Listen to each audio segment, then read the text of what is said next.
بسم اللہ الرحمن الرحیم۔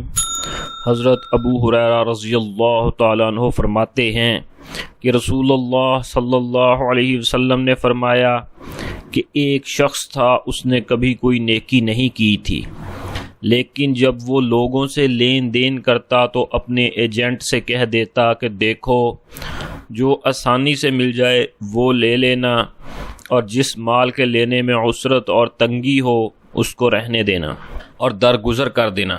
ہو سکتا ہے کہ اللہ تعالی ہماری برائیوں سے درگزر کر دے۔ جب وہ فوت ہوا تو اللہ تعالی نے اس سے پوچھا کہ کیا تو نے کبھی کوئی نیکی کی تھی؟ اس نے کہا کہ نہیں، البتہ میرا ایک غلام تھا اور میں لوگوں سے معاملات کیا کرتا تھا۔ جب میں اس کو تقاضا کے لیے بھیجتا تو اس کو کہتا کہ جو کچھ آسانی سے حاصل ہو جائے وہ تو لے لینا، اور جس کے حصول میں تنگی اور مشقت ہو اس کو چھوڑ دینا اور درگزر کرنا۔ ہو سکتا ہے کہ اللہ تعالیٰ اس بہانہ ہماری برائیوں سے درگزر کر دے۔ اللہ تعالیٰ نے فرمایا کہ میں نے تیری برائیوں سے درگزر کر دیا۔ بخاری، مسلم، احمد، ترمذی۔ فوائد حدیث حاضہ سے لوگوں کے سامنے نرم رویہ سے پیش آنے اور ان سے درگزر کرنے اور معاملات میں حسن معاملہ کی فضیلت ثابت ہوئی۔ اللہ تعالیٰ کی وسعت رحمت معلوم ہوئی۔ تھوڑے عمل سے بھی عظیم اجر حاصل ہو سکتا ہے۔ دیکھیے اللہ تعالیٰ نے اس مذکورہ شخص کی مغفرت فرمائی اور برائیوں سے درگزر بھی کیا، حالانکہ اس کے عمل قلیل تھے۔ بندے ایک دوسرے کے ساتھ جیسا معاملہ کرتے ہیں اللہ تعالیٰ بھی اس کے مطابق اس کے ساتھ معاملہ کرتے ہیں۔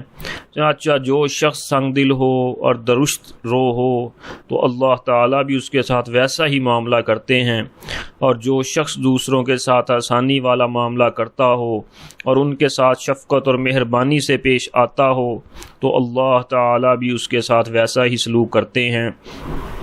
اس حدیث سے اس بات کی ترغیب معلوم ہوئی کہ لوگوں کے ساتھ میل جول اور معاملہ وغیرہ کرنا چاہیے، خصوصاً جب یہ چیز لوگوں کے لیے حصول نفع کا ذریعہ اور دفع مضرت نقصان دور کرنے کا سبب بنتی ہو۔